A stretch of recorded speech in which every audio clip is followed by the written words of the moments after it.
Good morning बच्चों। आजकल हम पढ़ रहे हैं अध्याय 1 इंटे मनके तथा अस्थियां, जो संबंधित है हमारी महान सभ्यता हड़प्पा सभ्यता से। आज इसके भाग नंबर 3 में बहुत से महत्वपूर्ण विषयों को लेकर मैं उपस्थित हुआ हूँ। जानते हैं सबसे पहला विषय क्या रहेगा।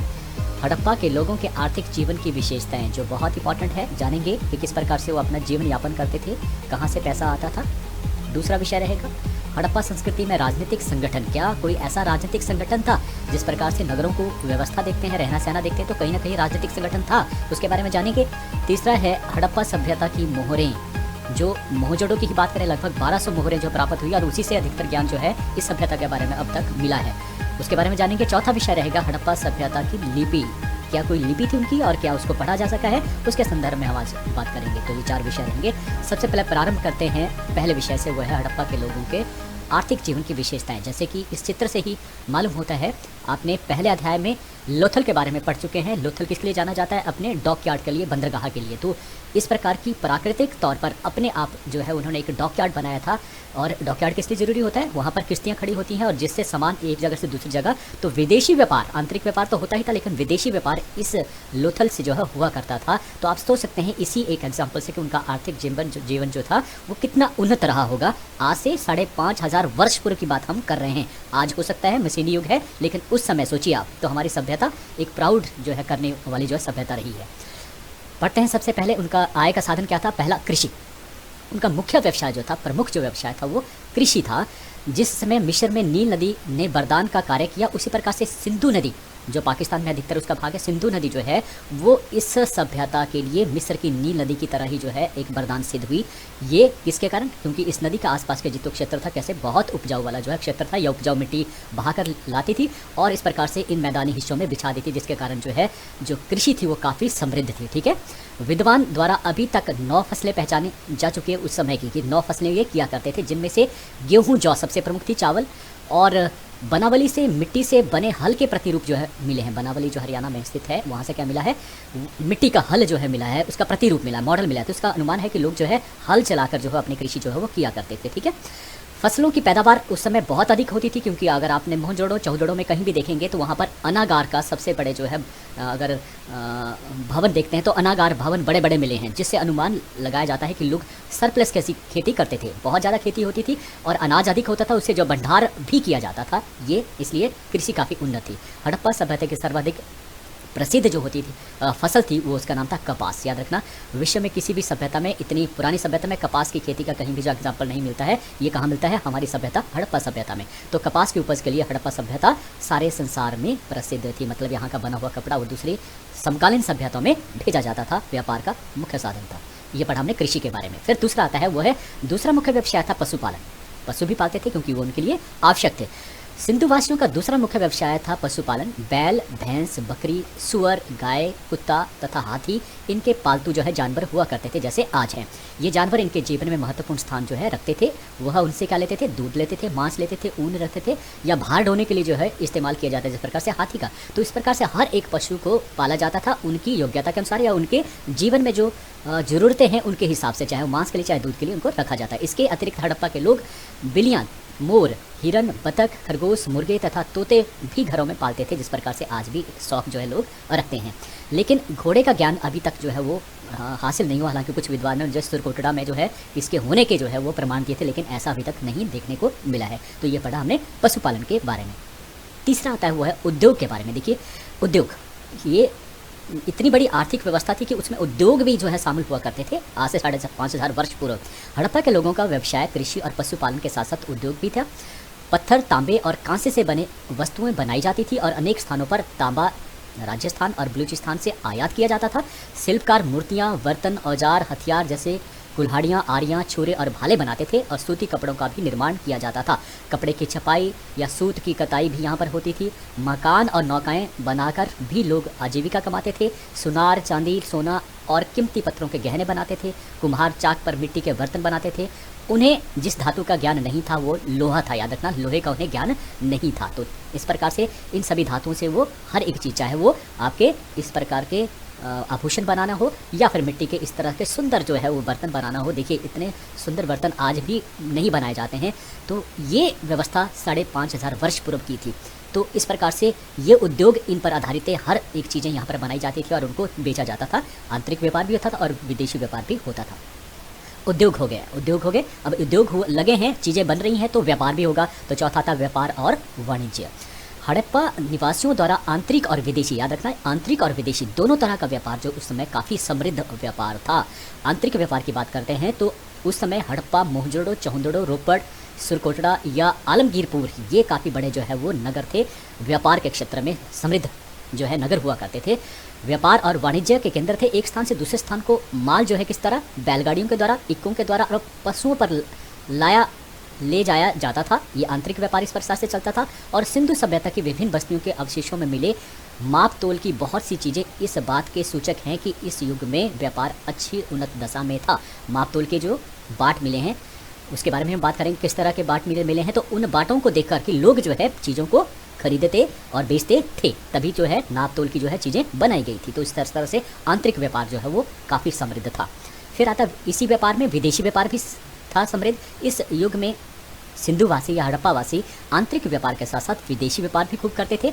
खुदाई में मिले लोथल बंदरगाह, जिसकी बात मैंने सबसे पहले की थी, सुमेरिया के अवशेषों में मिली या उनकी जो मुद्राएं थी, है ना, जो सुमेरिया की बात कर रहे हैं, सुमेरिया का मतलब उस समय के समकालीन जो मेसोपोटामिया की सभ्यता थी जो इराक में फली फूली, वहाँ पर इस सभ्यता की मुद्राएं जो है वो मिली है, जिससे अनुमान लगाते हैं, अनुमान नहीं सही अनुमान है कि कहीं ना कहीं मुद्राओं का प्रचलन जो था एक दूसरे के साथ, तो वो तभी हो सकता है जब उनके साथ व्यापारिक संबंध जो स्थापित होंगे। तो इस प्रकार से इस कारण जो है जो लोथल बंदरगाह जो है वो प्रमुखतः अरब देशों के साथ जो व्यापार उस समय हुआ करते होंगे। जिन देशों की बात करते हैं वो है सुमेरिया, जिसकी हम अभी बात करें, मेसोपोटामिया, ईरान, मगान जिसे आज ओमान कहा जाता है, दिलमुग जिसे बहरीन द्वीप कहा जाता है, इन देशों के साथ उसमें व्यापार हुआ करता था।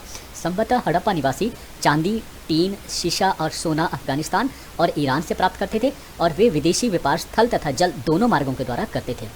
संभवतः जल मार्ग के लिए नौकाओं और छोटे जहाज़ों का प्रयोग किया जाता था। तो इस प्रकार से बंदरगाह होने का प्रमाण होने से ये मालूम होता है कि उनके साथ जो है छोटे जहाज़ों के साथ नौकाओं के द्वारा जो है वो व्यापार किया जाता था। तो ये पढ़ा हमने पूरे व्यापार और वाणिज्य के बारे में। अब आता पांचों, नाप तोल और माप का साधन जो है व्यापार के लिए इस्तेमाल होता था, उसके बारे में पढ़ लेते हैं। अलग से क्वेश्चन भी आ जाता है, नाप तोल और माप के बारे में आपके जानते हैं। सिंधु घाटी तोल के लिए अनेक प्रकार के बाटों और मापों का से परिचित था।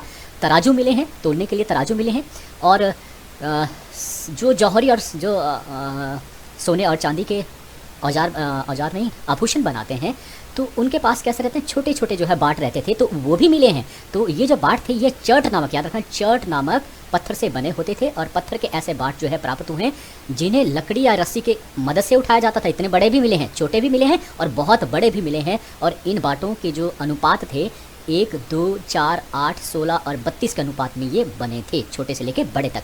इसमें सबसे ज़्यादा जो 16 इकाई वाला जो बाट है वो सबसे ज़्यादा इस्तेमाल किया जाता था, क्योंकि खुदाई में सबसे ज़्यादा यही बाट जो है मिला है। इसका इस्तेमाल जो है संभवतः सबसे ज़्यादा हुआ करता होगा। फिर इसके अलावा और क्या मिला है कि मोहनजोदड़ो में सिप्पी का 1 फुट मिला है, माप पट्टी जो है मिली है एक लंबी सी, और इस पर तरह से हड़प्पा सभ्यता के खुदाई में एक कांसे की एक माप पट्टी मिली है। कांसे का एक फुटा, जैसे आज भी जो फुटा जो है बनता है जिसके ऊपर निशान लगे होते हैं, उसी प्रकार से ये कांसे की बनी होती थी और इसके ऊपर जो है चिन्ह लगाए होते जैसे आज भी लगाए हैं। और इन फुटों का विभिन्न चीज़ों को, या जैसे भूमि का माप करना हो या मकानों की लंबाई ऊंचाई देखनी हो, इसके लिए इसका इस्तेमाल जो संभवतः उस समय किया जाता होगा। तो दोनों तरह के नाप तोल के लिए भी है और माप के भी जो है उस समय ये साधन उस समय हुआ करते थे। फिर आगे पढ़ते हैं, छठा वो है हड़प्पा की सभ्यता में यातायात के साधन क्या थे। कुछ हमने बात कर ली है, वही हम फिर से करेंगे। अनेक प्रकार के यातायात के साधन उस समय हुआ करते थे। उन्नत व्यापार के साथ साथ सिंधु सभ्यता से संबंधित विभिन्न स्थलों का दूर दूर स्थित होना भी इस बात का प्रमाण है कि वहाँ पर आवागमन के साधन अच्छे थे। एक तो जो नगर थे वो काफ़ी दूर दूर स्थित थे, तो फिर भी फ्लोरिश थे, फिर भी बड़े बड़े नगर जो स्थापित हुए थे, तो इससे अनुमान लगाते हैं कि कहीं ना कहीं नगरों के बीच में जो व्यापार था वो बड़े लार्ज स्केल के ऊपर हुआ करता था। और इस प्रकार से अगर व्यापार होता था तो इसका मतलब यातायात के साधन भी काफ़ी उस समय हुआ करते थे। वे सिंधु नदी के रास्ते से, सिंधु नदी क्योंकि जो है पहाड़ों से निकलकर जब वो पाकिस्तान में निचले मैदानी इलाकों में आ जाती है तो बिल्कुल जो है प्लेन हो जाती है, शांत हो जाती है, तो उसके ऊपर जो है फिर आप किश्तियों का इस्तेमाल कर सकते हैं। तो प्रकार सिंधु नदी जो है वो साधन बना किस चीज़ के लिए, आपके नावों के लिए जो है, या हम जो जल के द्वारा जो जिन साधनों का इस्तेमाल कर सकते थे, छोटी किश्तियाँ हो, छोटे जहाज हो, उसके इस्तेमाल किया जाता था। इससे भी व्यापार होता था। और इससे जुड़ी हुई अन्य नदियों जो साथ जिनको सहायक नदियाँ थी, उन जैसे अगर हिमाचल की 4 नदियों की बात करें, चारों की चारों जो है सिंधु नदी की सहायक नदियाँ हैं, जिसमें अगर हम बात करते हैं हमारी मंडी से ब्यास की बात करते हैं, सतलुज की बात करते हैं या फिर रावी की बात करते हैं, सारी जितनी हिमाचल की चारों नदियाँ वो सारी जाकर कहाँ मिल जाती हैं सिंधु नदी में। तो इस प्रकार से ये नदियाँ भी सहायक जो है हुई व्यापार के लिए। इसके अलावा ये और बोलता है लोथल बंदरगाह जिसकी बात अभी हमने की, उसका स्पष्ट प्रमाण है कि वहाँ पर दूर दूर तक जो जहाज आते जाते थे, तो ये जल मार्ग के द्वारा जो है व्यापार होता था, आंतरिक भी और विदेशी व्यापार भी। मोहनजोदड़ो तथा हड़प्पा के अवशेषों में खिलौनों के रूप में अनेक मिट्टी की छोटी छोटी गाड़ियाँ बनी संख्या में जो है बड़ी संख्या में मिली है। तो इस प्रकार से उनको देख कर ही हम लगा सकते हैं कि उस समय गाड़ियों का इस्तेमाल भी जो जैसे बैलगाड़ी हुई या कोई घोड़ा गाड़ी, घोड़े का उनको मालूम नहीं था, लेकिन दूसरे जानवरों को भी जो है वो बोझा ढोने के लिए इस्तेमाल कर लिया जाता, बैलों को इस्तेमाल किया जाता था। तो इस प्रकार से अनुमान लगा सकते हैं कि बैलगाड़ियाँ का इस्तेमाल जो है वो किया जाता था। खिलौनों के रूप में गाड़ियों को बनाना ही इस बात का प्रमाण है कि इस युग में लोग इनका खूब उपयोग जो है वो करते होंगे। तो ये यातायात के साधन ये उनके थे। अब आता है दूसरा जो प्रश्न था कि क्या उनका कोई राजनीतिक जो संगठन था, राजनीतिक संगठन मतलब कोई राजा वहाँ पर राज क्या करते थे, इसके बारे में जो है थोड़ी सी हम चर्चा करेंगे। हड़प्पा संस्कृति के लोगों का राजनीतिक संगठन तथा उनकी शासन व्यवस्था किस प्रकार थी, इसका कोई विश्वस्त प्रमाण अभी तक जो है नहीं मिला है। यार कोई प्रमाण अभी तक हमें नहीं मिला है। हड़प्पा संस्कृति में सुनियोजित नगर योजना और सफाई का उचित प्रबंध और बस्तियों के निर्माण में व्यापक एकरूपता, ये सब जो दिखाती हैं कि कहीं ना कहीं एक कुशल राजनीतिक संगठन जरूर था। सुनियोजित नगर ढंग से बनाया जाना, तरीके से बनाया जाना, कहाँ घर बनने हैं, कहाँ जो है सड़कें चलनी है, तो कहीं ना कहीं ये एक आदमी की सोच नहीं हो सकती है। ये एक बड़े जो ग्रुप का या हम ये कह सकते हैं एक राजनीतिक संगठन का जो है सोच हो सकती है, क्योंकि उसके दबाव डालने के कारण ही नगरों का निर्माण इस ढंग से हो सकता है। तो इस प्रकार से इन चीज़ों को देखकर, इन सभी चीज़ों को देखकर जो है पता अनुमान हम लगा सकते हैं कि कहीं ना कहीं राजनीतिक संगठन जो है अवश्य था। अनेक विद्वानों की राय है कि यहाँ के राजतंत्र या राजनीतिक संगठन पर धर्मतंत्र की गहरी छाप अवश्य थी। कुछ विद्वान एक जैसी मापतोल के प्रचलन और एक प्रकार के भवन, एक जैसी मूर्तियाँ तथा सामान्य लिपि के आधार पर अनुमान लगाते हैं कि सभ्यता किसी साम्राज्य का प्रतिनिधित्व करती थी। और भी इन्होंने एग्जाम्पल दिए कि एक ही तरह के मापतोल के जो है वो प्रचलन था। जो बाट जो है सिंधु घाटी की सभ्यता एक नगर में मिले हैं, हड़प्पा में मिले हैं, वो मोहनजोदड़ो में मिले हैं, वो चौंदड़ो में मिले हैं, वो भारतवर्ष के किसी और सभ्यता में मिले हैं। तो कहीं ना कहीं इसको बनाने वाले कोई एक जो है व्यवस्था स्थापित थी।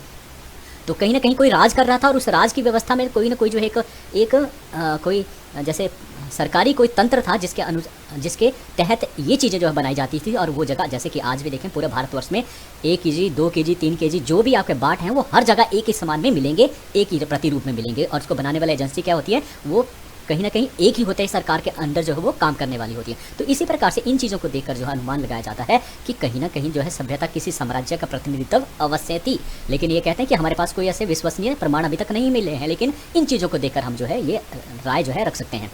मोहनजोदड़ो में विशाल स्नानागार के आधार पर दक्षिणी मेसोपोटामिया की तरह ही पुरोहित वर्ग का तथा लोथल और हड़प्पा में व्यापारिक वर्ग का शासन हो सकता है, ऐसा अनुमान हम लगा सकते हैं। देखिए दो तरह से इसने और प्रमाण दिए कि मोहनजोदड़ो में क्या मिला है, विशाल स्नानागार। तो इसका मतलब है लोगों में एक धार्मिक आस्था के तहत वहाँ एक बड़ा जो है आयोजन किया जाता था, और ये आयोजन भी किसी विशेष धार्मिक लोगों के द्वारा किया जाता, जिस प्रकार से जो है मेसोपोटामिया में पुरोहित वर्ग होता था, ठीक उसी प्रकार भी हम एक, तो इस प्रकार से पुरोहितों का वर्चस्व भी रहा होगा, ठीक है, जैसे उस सभ्यता में था। तो ये मानता है कि हो सकता है ये भी जो है एक राजनीतिक संगठन था। दूसरा ये कहता है कि मोहनजोदड़ो को देख जो हड़प्पा जो नगर जिस प्रकार से बसा है, वहाँ के जो व्यापारी जो सबसे ज़्यादा व्यापार उस समय हुआ कर रहे हैं, लोथल की बात करें, जो व्यापारी वर्ग था कहीं कहीं वो भी शासक वर्ग हो सकता है, क्योंकि उसके अंडर ये सारा जो धन उनके पास था, पैसा उनके पास था, तो वर्चस्व भी उनके पास रहा होगा, जिस प्रकार से ये व्यवस्था उनके पास रही होगी। राजा ना होकर वो उस समय जो है इस व्यवस्था को चला रहे होंगे। तो कहीं ना कहीं जो है राजनीतिक संगठन तो था, लेकिन कौन सा राजनीतिक संगठन था इसके बारे में अभी तक हमें कोई ज्ञान नहीं है। ये पढ़ा हमने राजनीतिक विषय।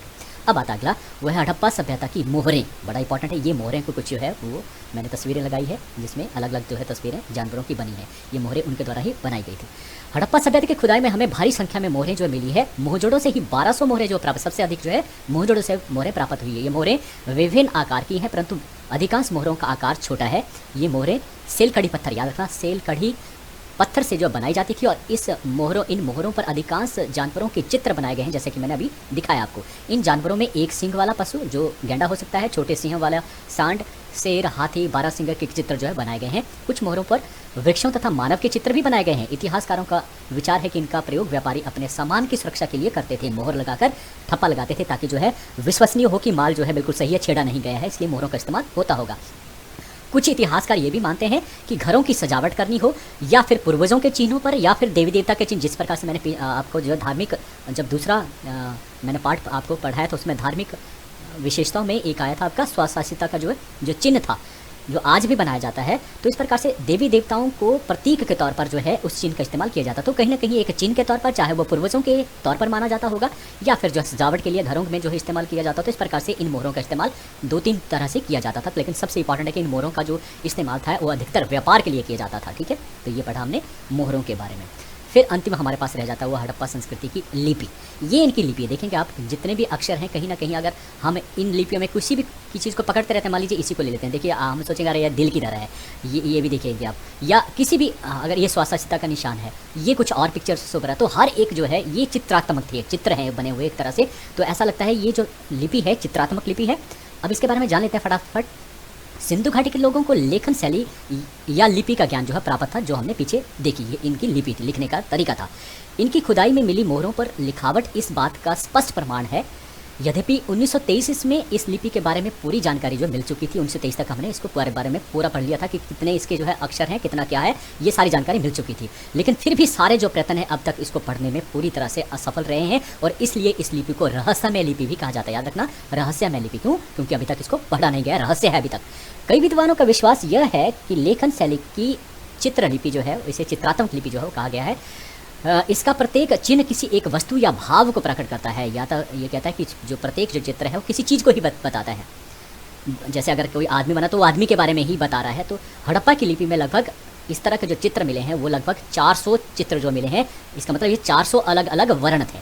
ठीक है, 400 वर्ण बहुत ज़्यादा है। तो इस प्रकार से इस लिपि के 400 वर्ण चिन्ह जो है वो अब तक प्राप्त हुए हैं। ये लिपि प्रथम पंक्ति में दाईं से बाईं, याद रखना, प्रथम जब शुरू करते थे तो दाईं से बाईं की तरफ, और जब वापस हटते तो बाईं से दाईं की तरफ लिखी जाती थी। अगर इस लिपि को पढ़ने में विद्वानों को सफलता मिल गई तो निस्संदेह हड़प्पा संस्कृति के बारे में बहुत सा नया ज्ञान जो है, नया ज्ञान प्राप्त होगा, और सही ज्ञान भी प्राप्त होगा। सही जो हमने अब तक अंदेशा लगाया है, जो अभी तक हमने मोहरों को देखा, किसी और चीज़ों को देखकर जो है सिर्फ अनुमान लगाया है, उसमें भी जो है परिवर्तन आ सकता है, क्योंकि हो सकता है हमारे अनुमान जो है वो गलत हो। बिहार के कुछ जो है विद्वान थे, जिसमें N.K. वर्मा और अरुण पाठक हैं, उन्होंने ये दावा किया था कि इस लिपि को जो है हमने पढ़ लिया, लेकिन अभी तक किसी और विद्वान ने इसकी पुष्टि नहीं की है। तो एक तरह से हम ये कह सकते हैं कि अभी भी ये एक रहस्यमय लिपि जो है वो बनी हुई है। तो ये पढ़ा हमने हड़प्पा लिपि के बारे में। तो ये 4 जो विषय हमने लिए थे वो यहीं पर समाप्त होते हैं। अब आगे देखिए, क्वेश्चन अगर बात करें, बहुत सारे क्वेश्चन जो बनते हैं। बड़े क्वेश्चन की बात करें तो बड़े क्वेश्चन में पूछा जा सकता है आपकी हड़प्पा सभ्यता के लोगों के आर्थिक जीवन की मुख्य विशेषताएं का वर्णन कीजिए। तो आप 5 नंबर का क्वेश्चन आ सकता है इस तरह से। हड़प्पा सभ्यता लोगों को का कोई राजनीतिक जीवन था, स्पष्ट कीजिए। 2 या 3 नंबर का क्वेश्चन आपसे पूछा जा सकता है। या फिर हड़प्पा लोगों की मोहरें क्या थी, उनके बारे में पूछिए, या उनकी लिपि कैसी थी, कैसे भी। 3-3 नंबर का क्वेश्चन ये भी आपको जो है पूछे जा सकते हैं। 2 नंबर के पूछ सकते हैं, 1 नंबर के बारे में पूछ सकता है।